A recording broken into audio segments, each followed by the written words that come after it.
ఆ పేనుడు పూర్తయితే పొలం వెళ్ళిపోతారు. ఇప్పుడే అడగాలి. తొందరపడకండి, మన భర్తల్ని రాని. ఏమిటి ముగ్గురు కలిసి రుబ్బుతున్నారు? ఎంత రుబ్బితే మీరింత దాకా వచ్చారో. ఆ పులి దగ్గరికి వెళ్ళి అడిగే ధైర్యం రావాలంటే ఇంకెంత రుబ్బాలో. ఏం అవసరం లేదు, మేము పూర్తిగా రిహార్సల్స్ చేసుకునే ఇక్కడికి వచ్చాం. ఏమోరా, అన్నయ్య ఎదురు ఎగబడి చెప్పాలంటే నాకు భయంగా ఉందిరా. నీకంత భయంగా ఉంటే కమల కొంగు చోటు నిలబడు. నేను తానా అంటే నువ్వు తందానాను. అయితే ఆలస్యం ఎందుకు? పదండి. శుభస్య పదండి. శీఘ్రం. అన్నయ్య ఏమిట్రా అంతా కట్టకట్టుకుని ఒకేసారి వచ్చారు? నువ్వు బాధపడినంటే ఒక మాట అన్నయ్య. నేను బాధపడే మాట మీరెందుకంటారా? చెప్పు. ఇంత చదువు చదువుకొని ఈ పల్లెటూరులో ఉండాలంటే కష్టంగా ఉందన్నయ్య. చదువుకున్నవాడు ఎక్కడున్నా ఆ చదువుకు ప్రయోజనం సంస్కారం, మంచి ప్రవర్తన. అంతేకాదు, చదువుకు తగ్గ హోదా, తెలివికి తగ్గ సంపాదన కావాలి. ఇక్కడ బురద బిసుకుంటూ కూర్చుంటే ఏమీ సంపాదించలేము. పైగా మీరు మర్రి చెట్టు లాంటి వారు. మీ నీడలో మా లాంటి చిన్న మొక్కలు పెరగవు. నీ నుంచి విడిపోయి పట్నం వెళ్దాం అనుకుంటున్నాం. భాస్కర్, నా నుంచి విడిపోతారా? మీరు మీరు మీరు నా పంచ ప్రాణాలరా. మీరు వెళ్ళిపోయి నన్ను ఇక్కడ కట్టిగా మిగులుస్తారా? వద్దురా, వద్దు, వెళ్ళొద్దు. తప్పదన్నయ్య, పట్నం వెళ్లి పెద్ద ఎత్తున వ్యాపారం చేయాలని నిర్ణయానికి వచ్చాం. ఏంటా వ్యాపారం? చిట్ ఫండ్ కంపెనీ పెట్టబోతున్నాం. షేర్ మార్కెట్ లో ఎంటర్ అవుతాం. అమ్మటం కొనటం, కొనటం అమ్మటం. ఈ షేరుల్లోనూ రేసుల్లోనూ ఎవరు బతికి బట్టగట్టలేరురా. అక్కడంతా దగ కుట్ర. రే, మీరు అమాయకులరా. ఆ మోసాల వలల్లో చేపల్లా చిక్కుకుపోతారు. నేను ఆ మాటే చెప్తున్నాను బావగారు. నువ్వు ఏం చెప్తావో, ఎందుకు చెప్తావో అర్థం చేసుకునే శక్తి నా తమ్ముళ్లకుంటే ఇవాళ ఈ అవస్థ ఎందుకు వస్తుంది? మా అవస్థలు మేము పడతాం. మా వ్యాపారానికి అవసరమైన 10 లక్షలు ఏర్పాటు చేస్తే చాలు. 10 లక్షల? ఇప్పుడు అంత డబ్బు మన దగ్గర ఎక్కడుందిరా? మీరడిగితే డబ్బు ఎక్కడ ఉంటుందండి? వాళ్ళ ఆవిడ పేరున అడ్డి తోట కొనడానికి మాత్రం ఎంత డబ్బైనా వస్తుంది. ఏమిటి? నేను అరటి తోట కొన్నానా? రామం బాబు, ఆ అరటి తోట మా బాలమ్మ పేర నేనే కొన్నాను. కట్నం ఇస్తానంటే కోప్పడ్డావు. ఈ విషయం ముందుగా చెబితే నువ్వు ఒప్పుకోవని నేనే దాచిపెట్టాను. ఎకరం తోట కొంటానికి డబ్బు ఎక్కడిది? ఎక్కడైనా డబ్బు వర్షం కురిసిందా? వర్షం కురవక్కర్లేదయ్యా. వాన చుక్కలు ఒక్కటొక్కటి పడ్డా బిందె నిండుతుంది. అట్లాగే పైసా పైసా కూడబెట్టి షావుకారు దగ్గర దాచాను. 50,000 అయిన తర్వాత తోట కొన్నాను. అదిగో షావుకారు వస్తున్నాడుగా, అతన్నే అడుగుదాం. ఏంటి బాబాది? ఈ తాతయ్య నీ దగ్గర డబ్బు దాచుకొని ఆ డబ్బుతో ఏదో తోట కొన్నానని చెప్తున్నాడేంటి? అప్పుడప్పుడు కూటికి లేదని వస్తే 5-10 ఇచ్చామని. ఏ ముసలాయన, మా వయసులో అబద్ధం ఆడితే అతుకుతుంది, కానీ ఇంత వయసు వచ్చా కూడా అబద్ధం ఆడితే అసహ్యంగా ఉంటుంది. అబద్ధాలు ఆడించే వాళ్ళు ఉంటే ఎవరైనా అబద్ధం ఆడతారు. ఏమిటని మాట్లాడేది? మా తాతయ్య అబద్ధం ఆడేవాడు, మా ఆయన ఆడించేవాడునా?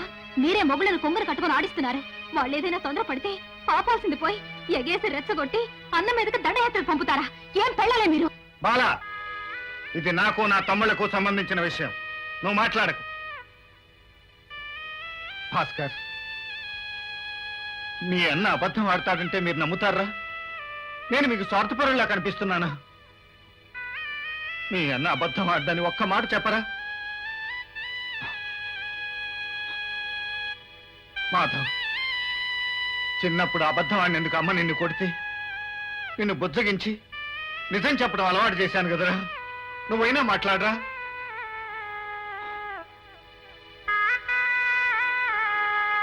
రే రాజు, నిన్ను ఈ గుండెల మీద వేసుకుని పెంచానురా.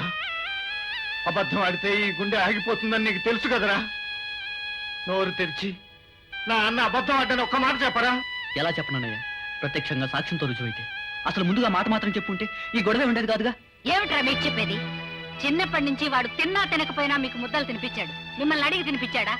వాడి చదువు చట్టుబండలు చేసుకుని మీకు విద్యా బుద్ధులు చెప్పించాడు. మీ అనుమతి తీసుకునే చెప్పించాడా? ఇంటికి పెద్దవాడై ఉండి వాడు పెళ్లి మానుకుని మీకు పెళ్లిళ్ళు చేయించాడు. మిమ్మల్ని అడిగి చేయించాడా?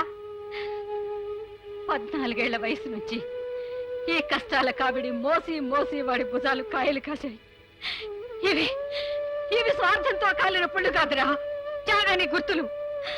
అటువంటి నా పెద్ద బిడ్డని ఇంత ఆరడి పెట్టిన మీరు ఈ ఇంట్లో ఉండడానికి హక్కు లేదు. వెళ్ళండి రా, అందరూ కలిసి వెళ్ళండి. అమ్మా, చిన్నవాళ్ళు వాళ్ళేదో తొందరపడ్డారని నువ్వు కూడా తొందరపడితే ఎలా? భాస్కర్, నువ్వేం చెప్పినా ప్రయోజనం లేదన్నయ్య. మా నిర్ణయానికి తిరుగులేదు. క్యాష్ ఉంటే 10 లక్షలు ఇవ్వండి, లేదంటే మా వాటా మాకు పంచివ్వండి. అమ్ముకుని వెళ్ళిపోతాం. ఏమిట్రా మీకు పంచేది? 5 ఎకరాల పొలాన్ని వాడి కష్టంతో 50 ఎకరాలు చేశాడు. ఇది వాడి రక్తం. దాంట్లో మీకు వాటా ఏమిట్రా? ఏం జరిగినా వీళ్ళు నా తమ్ముళ్ళమ్మా. వచ్చిన అపవాదు కంటే వీళ్లతో ఎడబాటే నా గుండెని పిండేస్తుంది. ఎప్పుడు ఏది అడగని నా తమ్ముళ్ళు ఇవాళ ఏదో అడిగారని కాదంటే అట్లా. అసలు ఈ ఆస్తి సంపాదించిందే వాళ్ళ కోసం, మొత్తం వాళ్ళనే తీసుకొని.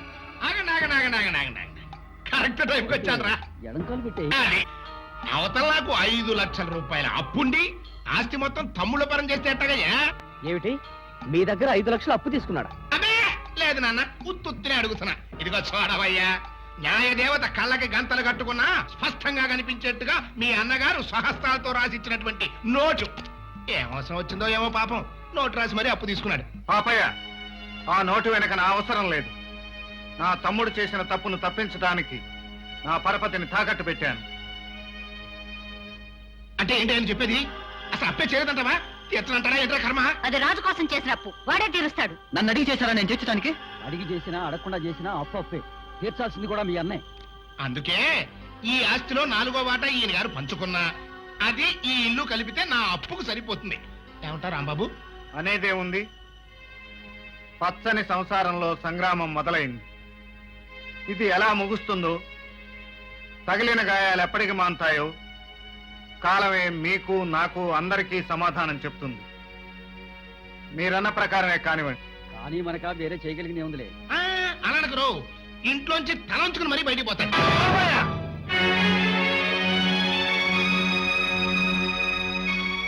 తల వంచుకుని వెడుతున్నది చేత కాకా కాదు, ఓడిపోయి కాదు. లోక జ్ఞానం తెలియని నా తమ్ముళ్ళు నీ ఉచ్చులో తగులుకున్నారు. నిన్ను కొట్టే ప్రతి దెబ్బ వాళ్ళకి తగులుతుంది.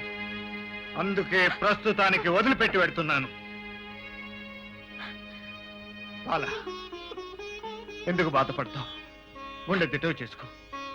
మనం ఇంట్లోంచి వెళ్లాల్సింది. పెదబాబు, ఈ వెధవల్ని కన్నా పాపాన్ని క్షమించగలిగితే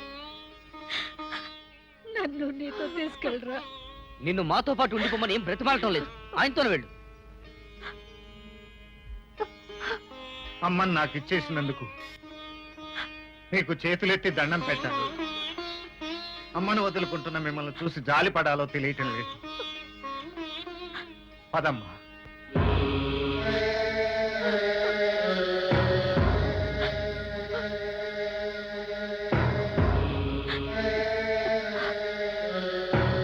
బావగారు, నా ప్రోగ్రెస్ ఓకేనా? నా మాట నిలబెట్టుకున్నానా?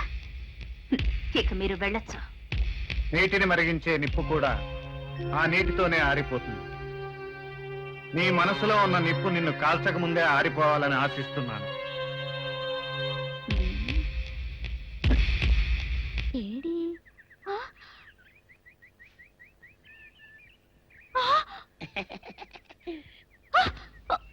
నిన్ను ఏం చేస్తానో చూడు. అమ్మగారు అమ్మగారు, పంపలు అంటుకున్నాయి. ఇది సావుకారు బాబు కాదు. అవునమ్మా, నా మొగుడే. బట్టల మూట అక్కడ ఎరేసి మీ ఇంట్లో కుక్కలా దూరాడు. కాదు, నా మొగుడే. కాదమ్మా, నా మొగుడే. కాదు కాదు, నావాడే. కాదు కాదు, నావాడు. కాదు, నావాడే. నావాడే. ఏం మాట్లాడవే? రతిసేయి మెత్తకుంటే చూస్తున్నానే. అయ్యో. సావుకారని కాదు, అమ్మో. అన్ని అబద్ధాలు చెప్తున్నాడు. నాకు దూరంగా జరుగు. ఇదిగో, నిజం చెప్పకపోయావనుకో ఎక్కడ నేను సాక్షి అయ్యో బాబాయ్, ఇది. అయ్యో, అమ్మ బాబాయ్, ఇది సావుకారని. ఇది సావుకారని. అయ్య బాబాయ్, మాట నమ్మవే, నేను నీ మూగుండే. నేను నమ్మను. అయ్యి బాబు. అయితే మన మొదటి రాత్రి ఏం జరిగిందో నీ చెవులో చెప్తాను, అప్పుడే నమ్ముతావా? చెప్పు. అయ్యో, ఈయన నా మొగుడేనే రత్తి. అనవసరంగా కొట్టాను. నా చేతులు పడిపోను. క్షమించండి బాబు గారు, క్షమించండి అమ్మా. బయట మూట చూసి మోసపోయానమ్మా. క్షమించండి అమ్మా. అయ్యో,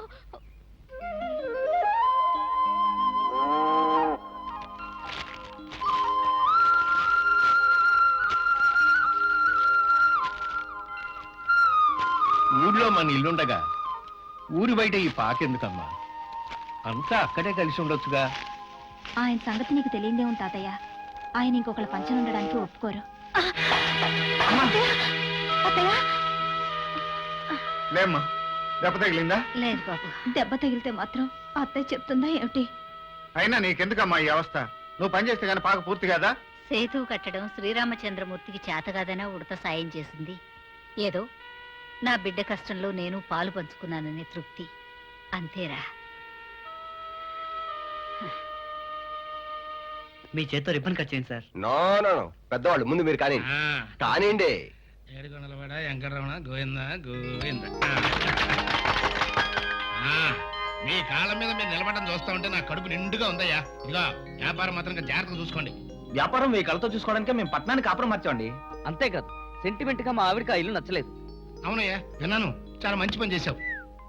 అసలు నేను విద్య కూడా ఈ పట్టణంలోనే కాపురం పెడదాం అనుకుంటున్నాం. వద్దయ్యా, నువ్వు మా ఇంట్లోనే ఉండాలి.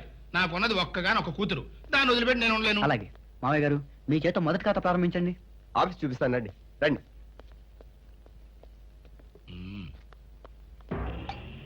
ఎరా, ఇటు శుభ్రంగా గొరుగుతాడంటవా?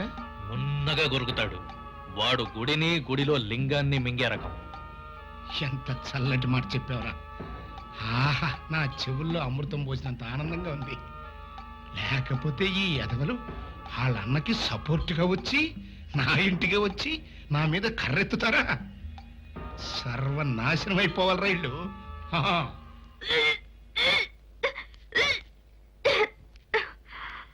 ఏమైందమ్మా? ఆ పాపం ఇంకా నన్ను శాపంలా వెంటాడుతుంది నాన్న. మాతృత్వం ఆడదానికి శాపం కాదమ్మా, వరం. అలా అనకు. తల్లి అయినందుకు సంతోషించు. సంతోషించాలో విచారించాలో నాకు తెలియటం లేదు. మావయ్య, సరుకులన్నీ నిండుకున్నాయి. ఈ పూటకి బియ్యం లేవు. వారం రోజులుగా భూసాయి పొలంలో పనిచేస్తున్నానుగా, ఇవాళ కూలి ఇస్తా అన్నాడు. వచ్చేటప్పుడు సరుకులు తీసుకొస్తాను.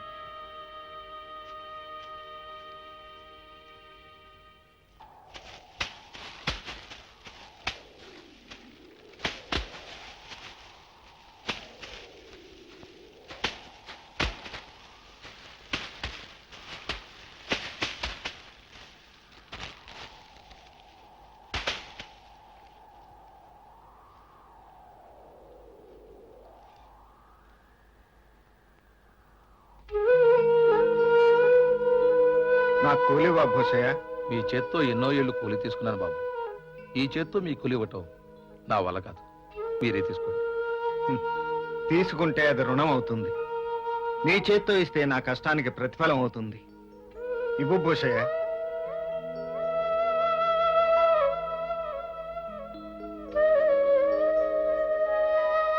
అయ్యో నా తల్లి, ఎంత కష్టం వచ్చిందే నీకు. ఆసుపత్రికి తీసుకెళ్ళడానికి కూడా కానీ లేదు చేతిలో. కొంచెం ఓర్చుకో తల్లి, కొంచెం ఓర్చుకోమ్మా. కొంచెం ఓర్చుకో. ఏమైంది వీరమ్మా? నెలల నుండి నా కూతురు నొప్పులతో బాధపడుతుంది బాబు. మంత్రసాని కూడా వచ్చింది. వాతం కమ్మింది. పట్టణం తీసుకెళ్ళమంటుంది బాబు. మరి తీసుకెళ్లేదే? బండి కట్టిద్దామంటే చేతిలో పైసా లేదు బాబు. ఏం చేయాలో అర్థం కావటం లేదు. ఖర్చులకి డబ్బు ఉంచు. నేను వెళ్ళి బండి కట్టించుకొస్తాను. ఇప్పుడు ఎందుకే నీళ్ళు? మంచినీళ్ళు ఎసరు పెట్టడానికి. చాలా మంది ఎసరు పెట్టారు, ఇప్పుడు మీరు పెట్టండి. ఏమిటే నీ ఉద్దేశం? పొద్దున్నుంచి చూస్తున్నాను, ఏ మాట మాట్లాడినా పెడర్థం చేస్తున్నావు. నీకేమైనా పిచ్చి పెట్టిందా? పిచ్చే, మీరు ఇంట్లో ఉన్నంత కాలం పిచ్చే. అసలు ఎందుకండి పొద్దున్న పనులు చేస్తున్నాడు, సాధిస్తున్నారు. మనసులో ఏదైనా ఉంటే అనొచ్చుగా. ఇలా సన్న సన్నగా కోసుకు తింటున్నారు. ఎందుకని? బాలా, ఏమిటా వాగుడు? నా వావుడే మీకు వినిపించింది కానీ ఆవిడ చేసేది మీకేం తెలుసు? నీళ్లు మొయ్యడాలు, చన్నీటి స్నానాలు. తర్వాత ఏమన్నా అయితే కోడలు సరిగ్గా చూడలేదు, అత్తగారు మనసారి పడిందని నన్ను ఆడిపోసుకోవడానికేగా. ఇంక నేను ఓర్చుకోలేను. అత్త ఇంట్లో ఉండడానికి వీలేదు. ఇంకొకసారి ఇలాంటి కొత్త కూర్చోమంటే నేను నొక్కేస్తాను. నువ్వు ఊరుకో బాబు. దానికి ఓపుకున్నంత వరకు వాగనే. నేను దానికంటే ముండేదాన్ని. నువ్వెంత గోల్ చేసినా నేను ఈ చూరు వదలనే. ఈ ఇంట్లోంచి అడుగు బయట పెట్టడం అంటూ జరిగితే అది వల్ల కాటికి. అమ్మా, అత్తయ్య, నీ మనసు నాకు తెలిసి మీతో పాటు నేను ఈ కష్టాలు పడలేనని, ఆ ఇంటికి వెళ్తే సుఖపడతానని నీ భ్రమ. ఆఖరికి ఈ వయసులో ఆగలేరు. వేళకి మీకు ఇంత తిండి పెట్టలేకపోతున్నాను. నా గుండె తరుక్కుపోతుంది అత్తయ్య. తిండి లేకపోతే నేను చచ్చిపోనమ్మా. మళ్ళీ నా పెద్ద బిడ్డ వెలుగు చూస్తే గాని ఏ జీవం మారిపోదు.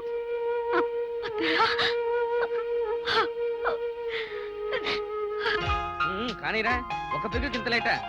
నాగరా, నువ్వు వ్యాపారం ప్రారంభించగానే ఇంత లాభాలు కళ చూశారంటే రియల్లీ వాళ్ళకి. ఫైనాన్స్ బిజినెస్ లో ఇంత లాభం ఉంటుంది అనుకోలేదు. ఎందుకు ఇంతకాలం పల్లెటూరులో పేడవాసంలో మగ్గిపోయామో అర్థం కావట్లేదు. దేనికైనా టైం రావాలి బావగారు.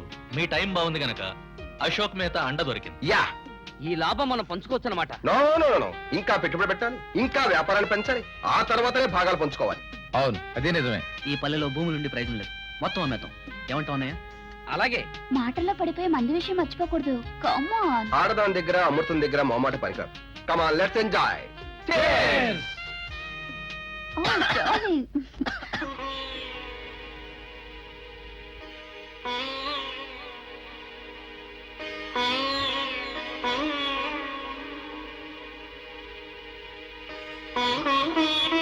నువ్వు అక్కర్లేదనుకుని అశ్రద్ధ చేసి అతన్ని దూరం చేసుకుంటున్నావు.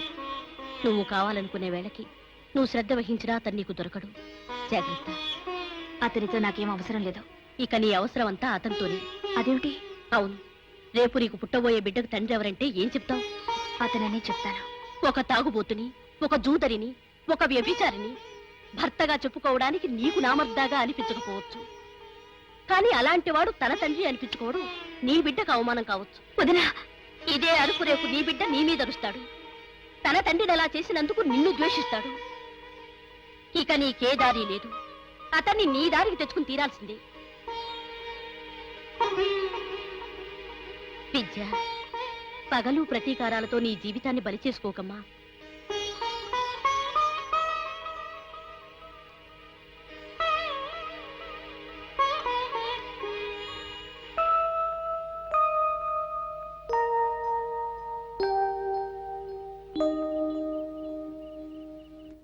లోపలికి రావచ్చా?